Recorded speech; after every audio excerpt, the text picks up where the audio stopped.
Hi there, my name is Dr. Theodore Kramer. My first name is Ted, and lots of my patients like to call me Dr. Ted. Welcome to our video podcast. Today is going to be our first episode of Well Visits with Dr. Ted, where you get to learn everything that we will do at each age when your child comes for their well visits. Today we're going to focus on the first visit in the office after the hospital stay. It's going to be usually at age 3 to 5 days of life, but I like to call this the first newborn visit because often it goes a little after 3 to 5 days, and sometimes it can be day 2 as well. So we'll talk about the first newborn visit today. But first I wanted to introduce you to me and my family. Today our visit will be focused not just on myself, getting to know me, but also getting to know my family. I have a newborn baby who's now 5 days old. So we'll talk about the 5-day-old visit with little baby Harrison. He'll be the star of our show today. He will also get to meet my beautiful wife, Kristen. And so let's go ahead and get started. So first thing, introducing myself. My name, as I said, is Dr. Kramer. My first name's Ted, so lots of the kids call me Dr. Ted. I've been working in pediatrics for over 5 years. I worked at the job I'm at now, ESSA Health, for over 2 years. My locations where I work there are in St. Louis, in the North County suburb and the St. Charles suburb. I work with ESSA Health as an outpatient pediatric. Before that, I worked at St. Louis Children's Hospital, and I worked there for 3 years. I worked all over the hospital, all the different floors, the ER, the PICU, the NICU.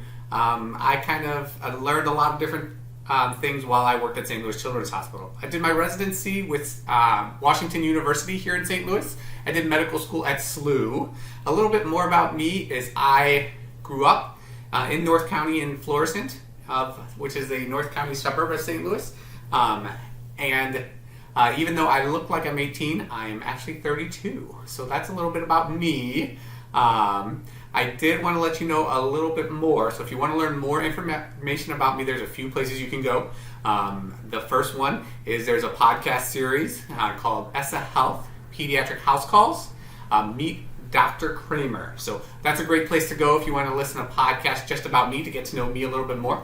A few other places you can go is you can go to Facebook, go to Dr. Ted Kramer, Florissant Pediatrics, or ESSA Health Florissant Pediatrics. That's a great Facebook page with lots of information. On there you can find a video tour of our Hazelwood office that I lead you through. A wonderful way to get to know our practice in our office as well. And the next place that I would recommend going as well is our YouTube channel. It's going to be Dr. Ted Kramer is the YouTube channel. You can find this video along with our other podcast and video series as well. So a few other things about me that's really, really important to know is how I like to practice as a pediatrician, as your child's doctor. So number one, I always say no such thing as a stupid question. You can ask me anything, anytime, any place. Again, ask questions. We want to know your questions. Number two, we want you to be able to get a hold of us if you have questions you want to ask. So at the visit's always a great time to ask. If you think of questions before then, write them down, bring them in on paper, because you're likely to forget. Also, questions will probably pop into your head 10 minutes after you leave our office. That's fine too. Just give us a call. So how can you get a hold of us? Number one, if our office is open, that's usually from 8 a.m. to 4:30 p.m., Monday through Fridays. Call us. Our number is 314-838-7912. Again, that's 314-838-7912. That's also a great number to call if you want to be a new patient. We are accepting new patients at this time, so that's really good to know as well. After hours. So let's say that you have a question in the evening and you're not sure if that can wait till tomorrow morning to talk with Dr. Kramer, or if you need to go to an urgent care or ER in the evening or overnight. Well, we have a great number that you can call in the evening. It's called our After Hours Exchange. You will talk personally to a nurse who works at the emergency room at St. Louis Children's Hospital, and they'll help guide you through whether they think that's something that can be handled overnight with some care at home, or whether they think you need to go in right away. So if you're ever unsure, emergency room, wait to see Dr. Kramer, call that line. It's for urgent and emergent questions or concerns. If it's something that can wait till the next morning, we ask that you do that. But again, if you're unsure, just call us. We want you to call us. We want to be there for you. That's important to us. So again, the number for that exchange, I don't have memorized off the top of my head, but if you call our regular number after hours, it'll give you a message to tell you how to get a hold of our exchange. So again, that number is 314-838-7912. Again, 314-838-7912. And I'll make sure that when we're editing this video that we go ahead and put that both the regular number and the exchange number up here in this corner so that you can call us if you need us. So, number one, no stupid questions. Number two, we want to be there to answer questions whenever you have them. And number three, the type of care that I like to provide is called patient and family-centered care. So everything's going to be about your little baby. Everything's going to be about baby Harrison. Every decision we make. A lot of the decisions that I make as a medical provider, there's only one choice. Like your patient has, or your child has an ear infection and needs amoxicillin. Well, usually if there's only one choice, we'll let you know. But there's lots of cases in medicine where there's multiple avenues or multiple different decisions that we can make that both will lead to good outcomes. If that happens, that's when I implement what I call the patient and family-centered care. So I will give you the pros and cons of each choice and let you help me make the decision that's best for your baby or your child and your family. Sometimes that can be challenging to make that decision. So you can always say, Dr. Kramer, what would you do if my baby was your baby? What would you do if this patient was your child? And I'd be happy to tell you that too. So I want to give you the options, tell you the pros and cons of each, and make it the best decision for your family. So that's a little bit about me, how I practice care. If you have questions, give us a call. Happy to do more.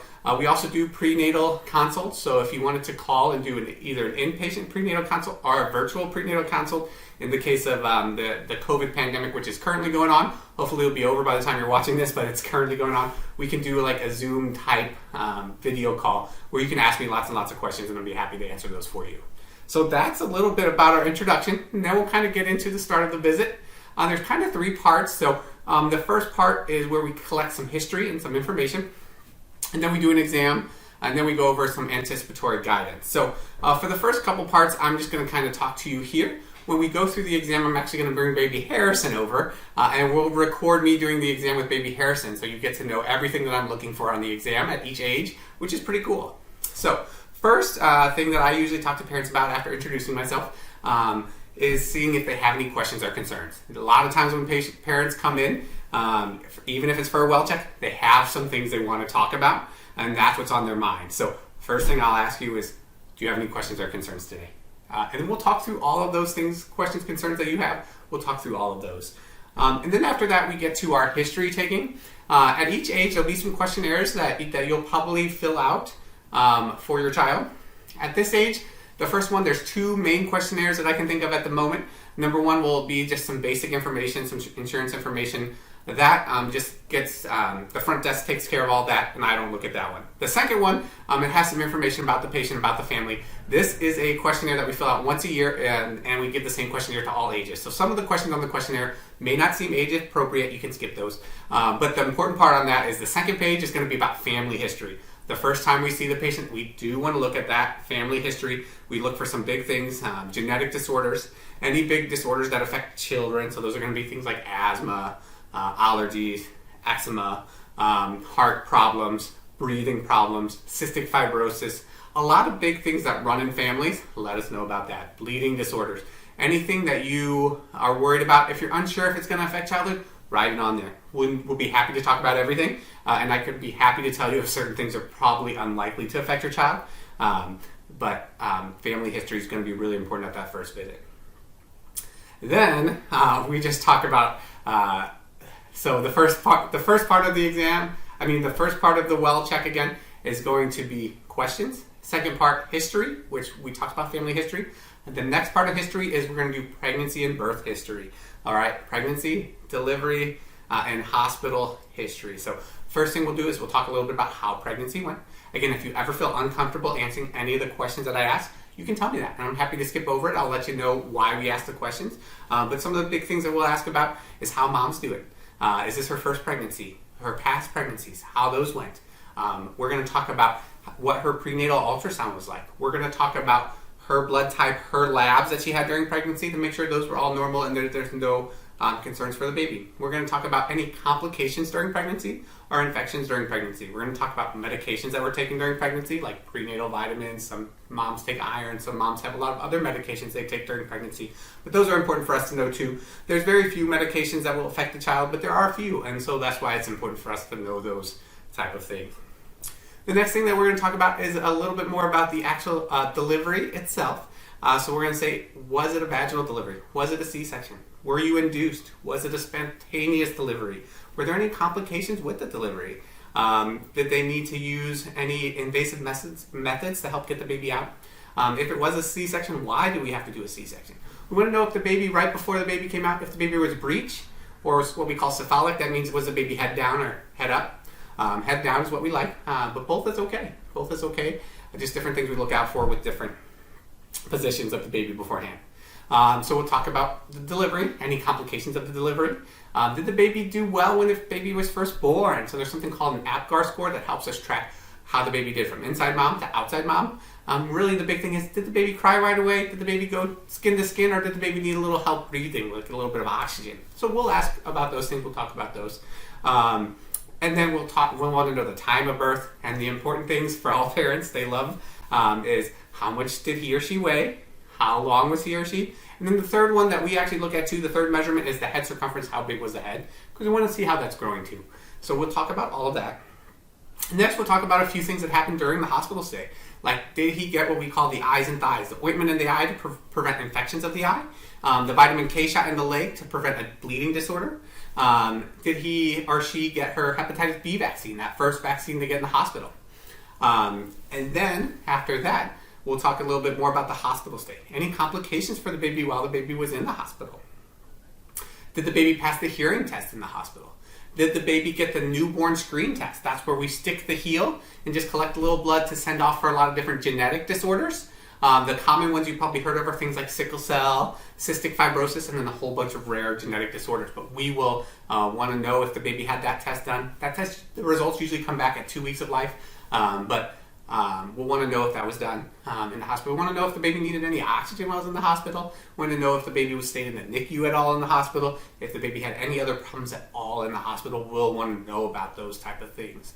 And then the other thing that we'll want to know is the baby breastfeeding or bottle feeding, and how that went in the hospital. Breastfeeding is one of the most challenging things that a new parent has to do. It's one of the toughest jobs in the world. Learning to do it for both the baby and the mom, and the dad's there to try to help, can be challenging. And so that is something that we'll talk a lot about at the first visit too. But we want to know if the baby was breast or bottle feeding and how that's going. And then we want to know the discharge weight. How much did the baby weigh when they went home? If you don't know that, that's fine. If you have your discharge paperwork, the after visit summary, bring that with you to the first visit. But if you forget, it's not the end of the world. We'll call the hospital that you were at and ask for that paperwork as long as you give us permission for that.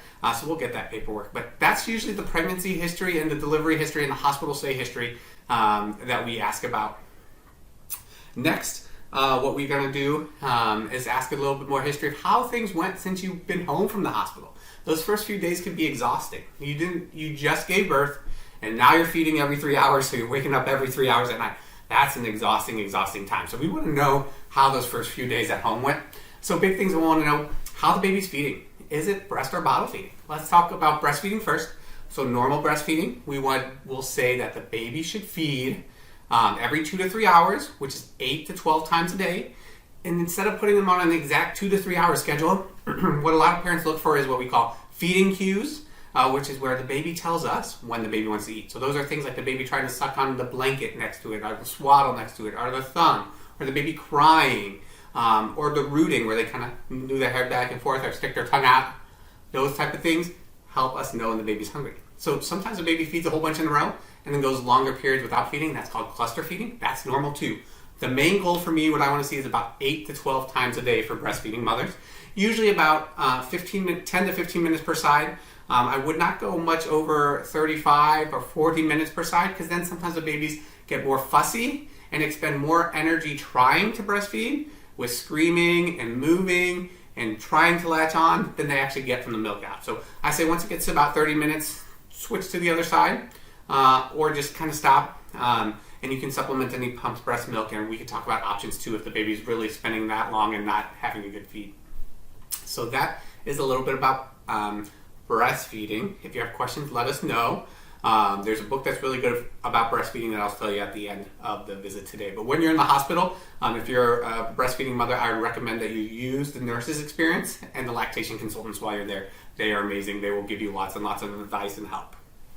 Bottle feeding, it's a little more straightforward. So when you're in the hospital, it's going to start out at small volumes, 5, 10 mLs, and it's going to increase to 15, 20. In mLs, and translating that to ounces is 30 mLs per ounce.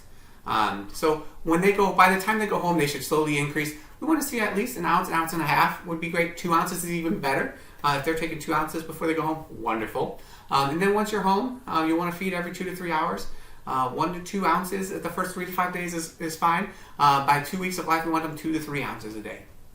So that's feeding. A few things that go along with feeding is spit up is number one. Spit up is normal for babies, okay? This is going to be really, really important because lots of parents get worried about spit up. So what I tell parents is when babies feed, the food goes into their mouth, down to their stomach. Same as adults. Well, there's a reason why babies spit up and parents don't, and that is because of muscle inside the stomach. I'm a visual learner, so I like to show pictures. But that tube that goes from the mouth down to the belly, some people call it the feeding tube, I like to call it the esophagus. At the very bottom of that tube, right where the tube joins the stomach, there's supposed to be what's called the lower esophageal sphincter, which is a circular muscle that's supposed to squeeze down. So when food goes into the stomach, it's open. And once the food's already in the stomach, it squeezes down shut so food can't come back up. Well, in babies, that muscle is not strong and doesn't work. It just stays open all the time. So it's like you have an open tube from their stomach to their mouth. So if you imagine that, every time you feed them, especially if it's large volumes and they lay flat, that can come out. Even if they're upright, you're holding them up and they're kicking their legs, it can splash out. It can come out. But lots of babies are what we call happy spitters. Spit up's normal, again, if it's white or clear. It can be liquidy or chunky, as long as it's not shooting across the room, okay? And what's shooting across the room? I always tell parents that's probably about 6 inches or so. There's no exact number, but if it's really forceful and projectile out. If it's just kind of coming out and down, or maybe out an inch or two, not much at all, that's all normal. Again, and it's also normal if it's white or clear. If there's blood in it or a bright green color, we want to know about that right away. Sometimes they can swallow some blood when they're first born, and so there can be a little blood in it, but if we notice that, we do need to know about it. So that's spit up. Again, I like to draw pictures. I'm a visual learner, so I'm going to bring this up to the camera here and show you this. So I'm not a great artist, that's why I didn't go to art school, but this is a picture of a baby, and this is the tube that goes from the mouth down to the stomach. This little football-shaped organ right here is the stomach, and where those 2 X's are, that's where that circular muscle is that goes like this. So if you imagine, if you have a baby and you lay them down flat, well, that can just come on out with gravity. If you keep them upright after a feed, that is going to help the food stay down in the stomach, which is really what you want. But still, if they're kicking their feet, that can come up. So I always say, if you're having problems with spit up, the first thing to do is keep your baby upright or at a 45-degree angle for 20 to 30 minutes after feed, and that can help it stay down in the stomach. Again, spit up, babies can spit up a lot. Parents tell me that their baby spits up everything they feed. They think the volume that they took with the feed is the same volume that comes up and out, and they spit up after every feed. That can be normal too, as long as the baby's still growing and gaining weight. That can be normal spit up. So spit up, I like to talk a lot about this because it can appear worrisome when it's very, very normal. So that's spit up. Hopefully that's helpful demonstration for you. The other thing that parents ask a lot is, because you're spitting up, do I need to change formulas for formula-fed moms? The answer is no. The reason is because that circular muscle at the bottom of the stomach, it's going to stay open whether or not you change formulas. So changing formulas isn't going to necessarily fix that problem. And the formulas that are marketed for kids with spit up, they're a little thicker. And if you imagine something that's a little thicker, may not come up as much. But it still will come up. Kids will still spit up, and it's going to cost you a lot more money. If you want to switch, that's fine. Just know that it's going to be a little less spit up for more money. But the spit up isn't going to hurt the child. So you do not have to switch, but if you want to, you can. I'm not going to be 100% opposed to that. And then the other thing that I want to tell you about is some parents ask, because they're spitting up, does that mean they have reflux? Do they need a medicine for reflux? No. Medicine for reflux decrease the amount of acid in the stomach, and the reason why babies spit up is not due to too much acid. They used to give a lot of babies medicine for spit up, like ranitidine or a couple other medicines, and that actually caused a big problem. Well, number one, it didn't solve the spit up problem. Number two, this medicine for spit up, the ranitidine, if you take it for long periods of time, can make bones less strong. So kids who took it had a lot more fractures. So again, I don't think they need medicines for spit up. In most cases, again, if it's an extreme case, you can come talk to me. I don't think they need formula change, but if you want to do formula change, that's fine. If you want to do medicine, it's rarely recommended. And then the other thing that parents ask, it came out of their nose. So much it came out their nose. Is that okay? Yes, that's normal. Baby Harrison has actually had that happen at least once already. So I can't show you that today, but it is normal. And it does happen for most babies. And nothing to worry about. And that's spit up. So we talked about feeding. We talked about spit up. The next thing I'm going to ask you during our history is about wet and dirty diapers. So a baby on the first day of life should have one wet diaper and one dirty diaper in the first 24 hours of life. And the second day, on day 2, they should have 2 wet and about 2 dirty.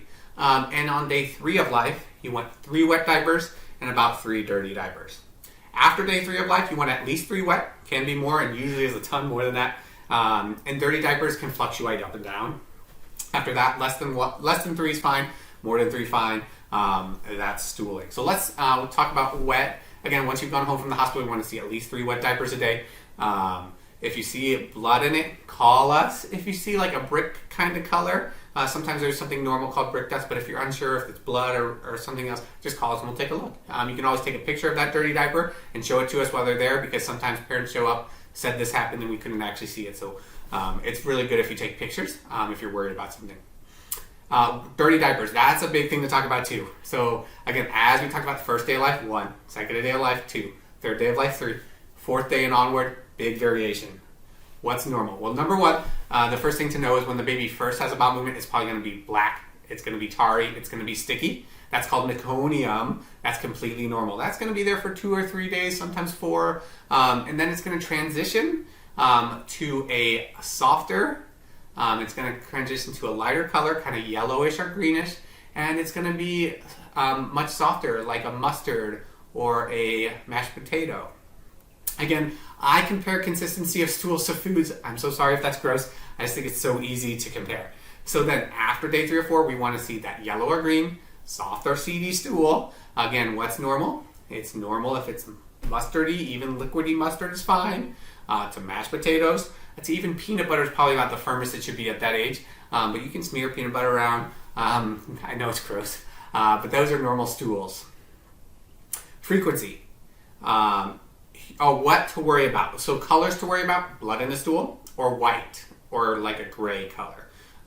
White or gray color is rare. It's only 1 in less than 1,000 babies. Blood in the stool is uncommon, but we sometimes see that. So if you notice those 2 things, we need to know about it. How often they should have a bowel movement? Well, no, breastfed babies have more bowel movements than formula-fed babies by about 1 a day. So a breastfed baby has about 1 more bowel movement per day on average than a formula-fed baby. Why? We don't know. But that is, or at least I don't know, and I've actually looked this up before. Not sure why, but there are studies that show breastfed babies have a little bit more bowel movements. The other thing to know is after that milk comes in and feeding's going a little better, they have a lot of bowel movements. They can have 8, 10, 12 bowel movements a day, and that can be normal. They can also have 1 or less than 1 a day, and that can still be normal too. Babies, especially after a few weeks, after week 2 of life, the number of bowel movements is going to significantly decrease. Know that. Because lots of parents get worried that about 2 or 3 weeks of life, their kid's getting constipated. No, it's normal for them to decrease the number of bowel movements around that age, okay? In the first 2 weeks to a month or so, they're going to decrease the number of bowel movements they have per day. How many do they need? Well, again, they can have multiple per day, and they can even go multiple days without one. 2, 3, 4 days without a bowel movement can be normal, with the caveat, as long as they're not in pain. Yeah, that's the big thing. And to make sure that they're still soft, to make sure they're still between mustard consistency and peanut butter. If it's really, really hard balls of stool, let us know about that. Super rare. We don't see that often at all. But we do not want them to be uncomfortable. That being said, know that when adults have bowel movements, we do a coordinated movement to make that happen. What we do is we take a deep breath in, hold our breath, and push down. Without even thinking about it, that's how we have every bowel movement. Babies are not that coordinated yet. They can't do all those things together. So how they help push their bowel movement out is by grunting, and sometimes that can sound like crying, grunting together.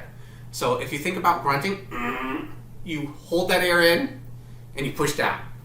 Practice making a grunting noise, you can see it. That's what they're doing. They're pushing it out. It's not necessarily painful. Again, if they're pushing it out and it's soft, then I would say that's not constipation. The other thing is sometimes the sphincter on the bottom, the circle on the bottom, they can struggle a little bit to get that open a little bit. It doesn't hurt them. They're just grunting. What you can do is you can take the legs and bicycle them, moving them back like they're riding a bicycle, back and forth and side to side. And that can sometimes help open that up. Again, that's usually, even though it appears painful because they're making those grunting noises to try to push it out, is not painful for them. But I'm happy to talk to you about it if you're really, really concerned it is. There's some things that we can talk about and try to do to help make that a more comfortable experience for your baby. So that's bowel movements. Those are kind of the big things that we talk about at the first visit. There's a few other things that babies do at this age. Eat, sleep. Sleep is the next big one. They're going to sleep at least 14 hours a day, sometimes all the way up to 14 to 17 is what we say. Definitely normal, nothing to worry about. Up to 19 hours a day, I don't even worry about at all. So 14 to 19 hours a day, that's about half the day. But know that half is probably going to be when you're awake, and they're probably going to be awake when you're sleeping. At least it's going to seem like that. They're always awake when you're trying to sleep, and they seem like you're sleeping when you're awake. A lot of it's just seeming like that. How you can make them learn the difference between night and day is during the day, leave lights on. Even if they're taking a nap, even if they're sleeping, leave a light on. It can be at a low level because that's a circadian rhythm. Your body makes melatonin when it's dark out, and that melatonin comes at night, goes off during the day, on at night. So again, we want them to develop that rhythm. So keep lights on during the day, lights off at night. So if you have to get up in the middle of the night to feed the baby, try to keep the lights off or at a low level. And in the daytime, even if they're napping, try to keep the lights on. That can help them learn the difference between day and night. But don't expect that anytime soon. That could take 2-4 months before they really know the difference between day and night. Those are some things that can be helpful for that though. Other things about sleeping that's really important. So they're going to sleep 14 to 19 hours a day. We want them to sleep safely. SIDS is one of the biggest things that pediatricians like myself worry about. That's sudden infant death syndrome. That's where babies die in their sleep. Super rare, especially since in the United States they started a campaign called Back to Sleep. We rarely ever see SIDS now because sleeping on the back is so important and can really save babies' lives. So how is sleep? What do we talk about for safe sleep? We say the ABC of safe sleep. On their back, in their own crib or bassinet, okay? They're not going to be in bed with mom. It may happen while you're feeding, you doze off, but just have a plan for that. If I accidentally doze off and I wake up, I'm going to put the baby right back in the crib or bassinet. Because sleeping with mom is a huge risk. You may accidentally roll over on my baby, things like that. Even on the same baby, you're going to say, I have pillows in between, so the baby, I can't roll over on the baby. There's still evidence that shows that still puts the baby at a little higher risk. So crib or bassinet, you can put it right up that bassinet right against the edge of your bed and sleep right here. That's fine and safe. I just don't recommend putting the baby on the bed. We don't want them to suffocate themselves. So sleeping on the back until they're able to roll over both ways, usually about 6 months. And they can be swaddled in one cloth, but they should not have anything else in the crib or bassinet. So no stuffed animals, no toys, no thick cloths. That one swaddle should be a thin cloth. And so that's safe sleep. Alone, on the back, and in a crib or bassinet. That's ABC. So A is alone, B is back, C is crib. So ABCs of safe sleep. That's sleep. Next things that we talk about in addition to sleeping, weight. So the weight of a newborn baby. So don't be surprised if your baby loses weight in the hospital and even at that 3 to 5 day visit. It's normal for babies to lose up to 10% of their birth weight in the first week of life. 10% can seem like a lot. It can worry and scare a lot of parents. Worried me. Our baby was down 8%. Completely normal though. Up to 10% is normal. Normal. Even if it's a little over 10%, as a pediatrician, I'm going to help give you ways to help bring that weight up. But I'm not going to freak out about it right away. We're going to give you ways to supplement after each feed, whether that's with express breast milk after you feed, or whether it's with a little formula if we really need it, to see if that helps bring the weight up. And then if it's still not coming up after we've done a lot of that, maybe we'll look into other causes, and we'll look at our exam too. But again, 10% weight loss in the first week of life is expected. We expect that for all babies, especially breastfed babies. We expect that. It takes a few days for that milk to come in. The first day of life, the baby's stomach is only the size of a bead or a marble, and I wish you could really see this. That's how big it is. So they only need an ml or two of feed in those first few days of life. And then it's going to slowly increase until your milk comes in about day 3 or 4. And because of that milk coming in, it may take a few days for the baby to really start gaining weight. That's normal. That's normal. So once they do start gaining weight, about after a week of life, they gain about 1 ounce a day, and they should be back up to their birth weight by week 2 of life. So we'll talk a lot about that at the 2-week visit. They should be back up to their birth weight at week 2. The other thing that we're going to talk about that babies do, they eat, sleep, pee, poop, and they cry. Crying is a big one. What should you do if your baby's crying? Well, number 1, not freak out. Number 2, the big things that you should do is check for wet or dirty diaper. Check to see if they're hungry. Most parents know to do that. That is great. And that can actually make the crying stop 90% of the time, maybe even more than that, sometimes less, depending on the baby. But those are the big things. Then the next thing that I would do as a pediatrician is just take a look for rashes. Is there a diaper rash? Is there anything else on their skin that could be causing a problem? And then after that, we talk about how else can we settle down fussy babies, because it's normal for babies to be fussy. That's just how they communicate. They don't have any ways to tell you hi other than crying. And usually they do that when they're upset and not happy. But sometimes they'll cry for no reasons at all. And we're going to do everything we can to help calm them down and soothe them. But after you've looked to see if they're hungry, wet or dirty diapers, look for rashes, then we're going to try to soothe the baby with the 5 S's. I'm going to have a few other video series that teach you really about how to soothe fussy babies. The 5 S's are an acronym for 5 words that start with S that help soothe babies. It's going to be things like swallowing the baby, sucking, like sucking on a pacifier or a bottle or a mom. And then it's going to be side or stomach position. We don't want them to sleep on their side or stomach, but if you have them in your arms, either on their side or their stomach, that can be helpful. Shushing, that's really just the S for white noise, so you can say shh, or there's lots of other ways to make similar noise.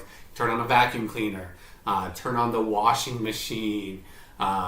There's apps on your phone that can make like babbling brook sounds. There's lots of different sounds. There's the sounds of buzzing bees, there's the sounds of the ocean and waves. All of those noises are really, really calming and soothing. So let's go through what we have already. So we talked about swaddling, we talked about sucking, we talked about side or stomach position, we talked about shushing, and the last one, swaying back and forth. Again, you kind of want that a back and forth motion, not shaking, not like a fast back and forth, but kind of bigger, broader strokes back and forth. So those are the 5 S's. We'll talk a lot more about those in another thing. Again, using all of those 5 S's together, trying to do all of those 5 things at once can be super helpful to calm fussy babies, but we'll talk about that later. The last thing that I like to talk about in our history before I get to my exam and the visit is seeing how mom and dad are doing, because it's exhausting those first couple days. Like exhaustion, giving birth, and then feeding every few hours can be exhausting. It can also be tough on parents too if they don't feel like breastfeeding is going as well as they had hoped. And know that it doesn't go well for a lot of parents, even parents who tell you it is going well. A lot of times it hasn't been perfect for them either. So that can be hard on a parent. So we just want to say how the parents are doing, making sure their mental health's okay, making sure they don't have any of those postpartum blues, postpartum sadness, or even the postpartum depression. We'll just ask you a few questions to check in, because we just want to help parents out if they're struggling a little bit. And there's lots of things that we can do to help, but that's why we ask that. So that's really important to us. Those are the big things I'm going to ask during my history. Next, we're going to go to our exam. And for that, I'm going to go ahead and grab baby Harrison. And so we'll see how fussy he is or not, how much he cooperates. But we will try to show you step by step what I do during my exam, what I'm looking for at each place. So I like to go head to toe, and I will show you what I'm feeling for, the soft spot, and yada, yada, yada. Today, I don't have my otoscope to look in the ears or my ophthalmoscope to look at the eyes, but I'll talk you through what I do with those type of things. And so with that, I'm going to go grab baby Harrison, and we'll go from there. Hi, it's Dr. Kramer. I'm back again. This is my beautiful and amazing wife, Kristen, and the mother of my amazing child, Harrison, who's the star of our show today. I just want to introduce you briefly to her. She's amazing. She has her PhD in social work, and she teaches at Kansas State University. But that's a little bit about her. So if you want to say hello, then we'll go ahead and get started with our exam. Hi, thanks Dr. Kramer. I'm excited for Harrison to get checked out for his 3 to 5 day physical. All right, well here we go. I'm going to go ahead and put Harrison down here. We'll see if we can maybe get the camera a little closer here so that we can get a better view of what's going on with our exam here. So I like to do the exam head to toe. Start with the head, kind of move down towards the toes. And I'll kind of walk you through everything I'm doing as we're doing it. So first things first, I try to keep them as happy as can be for as long as can be. So keep them swaddled up, sometimes in mom's arm, for as much of the exam as we can. Start out head. First, just going to feel the head. There's a soft spot on the top. That's normal. Treat it like any other spot on the head. I wouldn't push real hard on it. Just treat it like a normal spot on the head. And there's also a soft spot back here. The soft spot on the top sometimes can pulsate up and down. Move back and forth. That's just blood flow going through that spot. That's normal. A few other things to note. Sometimes on a baby's head, when they're first born, it can be a little cone-shaped at the top of the head. That will change and get normal too. Sometimes they have little ridges. So the bone, that is the skull, in adults is just one bone. In babies, it's multiple bones that lie next to each other. Sometimes these bones can overlap and you can get a ridge. That's normal too. So if you feel that on the head, that's all normal. Sometimes there can be some bruising on the head. We'll look for that too. Make sure that the head shape's normal. Next thing that I would do, going head down, is I would take a look at the eyes. I don't have my otoscope with me today, or my ophthalmoscope. The ophthalmoscope is what we use to look at the eyes. But what I would do is I would take it and I would look at the eyes. I'm looking for two things. The first thing I'm looking for today is the red reflex. See if I can sit down so you can see me a little bit as we go. I'm going to come around to this side. So the red reflex. So this is something you've probably seen without realizing it. If you've ever seen a picture of someone and the center of their eyes is red, well, that's actually looking at the back of their eye, the retina. And so we look for that red reflex. If you shine light in just the right way, you can see the back of the eye and it looks red. And that helps make sure they don't have cataracts, glaucoma, a couple other things that can cause that as well if we don't see that normal red reflex on both sides. Then we also make sure the pupils move. We take a look at see the whites of the eye, see how if there's any yellow in them. That can sometimes be associated with jaundice. And sometimes there can be some bruising, some broken blood vessels in the eye, which can be normal, part of delivery. So we'll take a look for all of those things. Any other abnormalities we'll take a look at too. Then we'll take a look at the ear. While I do this, I often ask, did your baby pass their hearing test at the hospital? We'll take a look at the ears to make sure both eardrums are normal. Again, today I do not have my otoscope and ophthalmoscope, so we'll just pretend on that part. I then take a look at the face, the nose, the mouth. For any other rashes, any other abnormalities, I look at the throat last because that makes the babies upset, and I want them to be as least upset as possible. I do want to show you a normal newborn rash that our little baby here, Harrison, has. Might be hard to see it with the lighting, but on his nose, he has some white dots. Hopefully you guys can see that.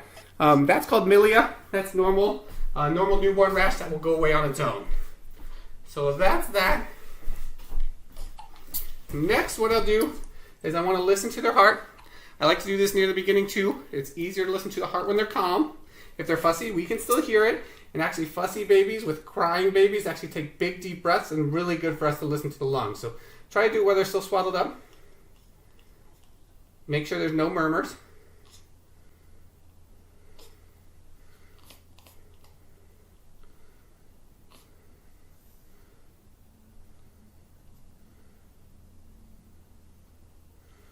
And that is normal. Then I will unswaddle them. Sometimes when we unswaddle babies, they get fussy. So just know that this might happen.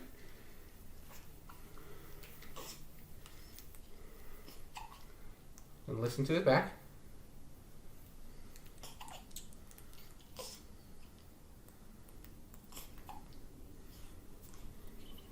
Say, yeah, you lost it? Let's try giving it back to you again. Another thing that we check when we go head to toe is their neck. Just feel for lumps and bumps. Then we feel for the clavicles, the bones on the top of the shoulders, or near the top of the shoulders on both sides. Those can get injured sometimes during delivery. Little Harrison's is normal. We look at the skin everywhere across the body. Oh. Sometimes boys and girls can have a little breast tissue when they're first born. That's from the hormones from mom. It will go away for both boys and girls. For girls, it will come back during puberty, but that will eventually go away on its own. Nothing to worry about. We do feel the belly. Both sides of the belly. Top and bottom. Say, I know, little Harrison. We'll be done soon. We do listen to the belly too. We take a look at the arms. Make sure their tone is good. Their muscle strength is good. Harrison's great. His head moves both ways, back and forth, as he's showing you here. We count 5 fingers and 5 toes. We look at the lines on the hand to make sure those are normal too. We take a look at the belly button cord. That should fall off on its own by 2 weeks of age. Harrison's did just fall off today. Before the belly button cord falls off, what you should do... Shh, little Harrison. What you should do is just wash him with a wash rag. After it falls off, you can do a normal bath. We do feel the pulses down below the diaper. In boys, we take a look at the circumcision. We'll talk about circumcision care at our first visit. We make sure both testes are descending. In girls, we just make sure that everything's normal down below. It's normal for girls to have a little discharge in the first few days of life. It can be white or clear. Check the hips. The hips is a ball and cup joint, kind of like this. Sometimes the hip's not in the right cup. So we do 2 tests for that. It's called Ortolani and Barlow. Push the knees down and then pull them out and up. And his are normal. Little Harrison's are completely normal. Then, after we take a look at their toes, so we do a test on the bottom. And that's normal. Take a look at their back. That's normal too. We check a couple of reflexes. First of all, the suck reflex. So if you put your finger in your mouth, and when I do this in the room, I'll have a glove on my hand. But if you put the finger in their mouth, they should suck. So he has a nice strong suck. Then we see how strong their muscles are. So if we pull up, do they lift up? And then if we let go, does he do the Moro reflex, which is a normal newborn baby reflex, which is if you pull up and let go, he'll put his arms up and to the side. Let's see, right there. He put them up and to the side. That's nice. Then at the end, I look at their throat. I will often use a tongue depressor if they're happy and not crying. But often by the end of the exam, they are a little upset. And we're looking to make sure that the throat's completely normal, that the palate intact. So that is our exam, head to toe today. Little Harrison looks completely normal. Let's go ahead and get him swaddled back up. And get him back to mom.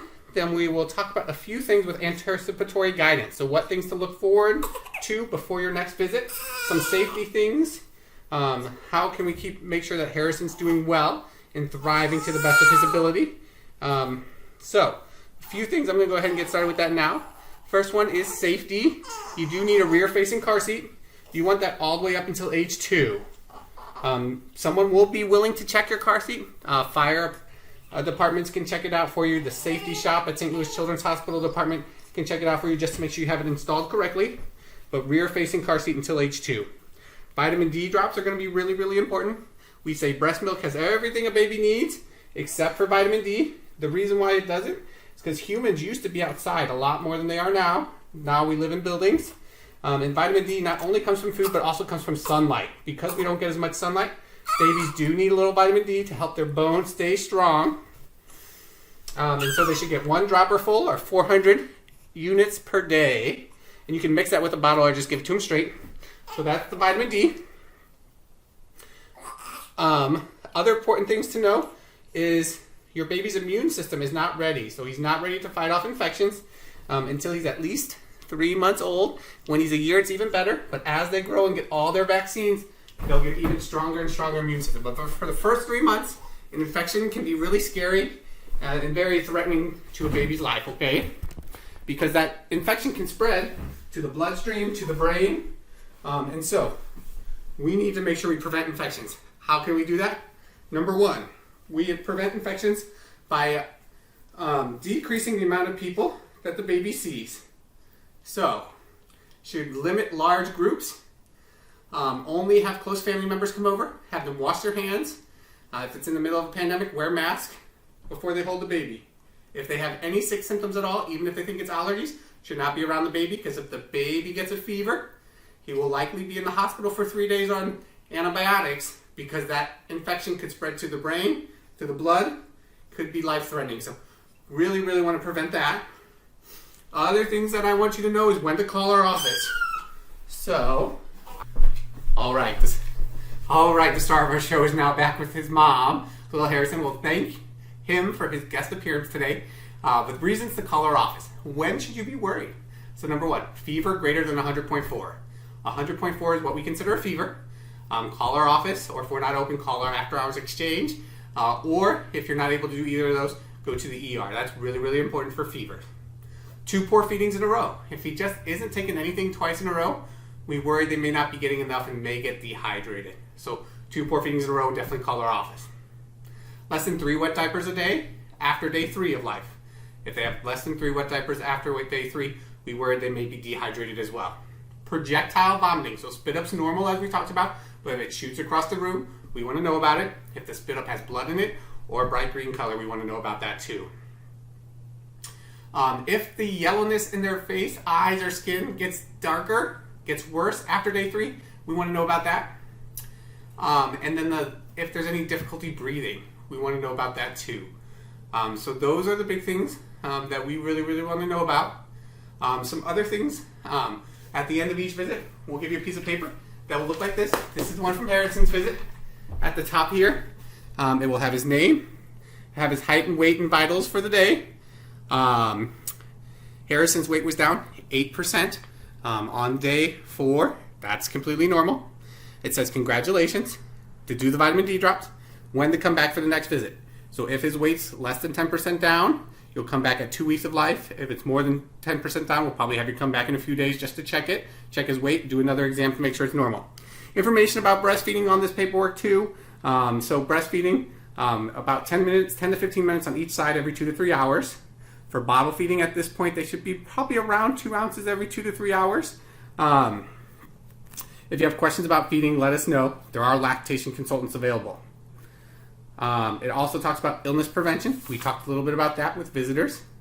The other thing that's important is recommendations for mom. I love pointing out this part. Allow mom to be pampered. You deserve recovery time. It's tough giving birth and feeding every 3 hours. Take the help if others offer it. As long as they're not sick, that's going to be really, really important. Sleep. Safe sleep. Make sure your baby's sleeping on their back, in their own bassinet, swaddled in one swaddle. Nothing else in the crib or bassinet, and that swaddle should be a thin blanket. It should not be a thick cloth or a fluffy cloth. So those are the big things.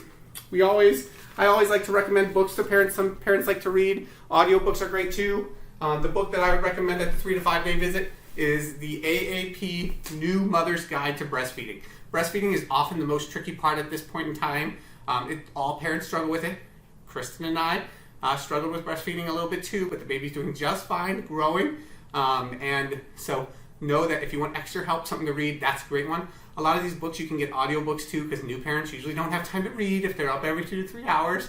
But put the audiobook in the background while you're pumping, while you're feeding, and that can be helpful too. The next book that I recommend after that is called Happiest Baby on the Block. I usually recommend this at the 2-week visit, but sometimes it could be helpful now. That's by Harvey Karp. It talks about how to soothe fussy babies. So again, that's a great book too. If your baby's really fussy, you can get started on that now, but we'll talk about that again at the 2-week visit. So that's everything. Again, at the end of the visit, I ask the parents, is there any other questions that you have for me today? If not, make sure you write them down after you leave today. Call our office if you have questions. We're always going to be here for you. And then the last thing that I like to say is we can't wait to see you again. I'm excited to be your pediatrician. I hope you have a great day, and we'll see you soon.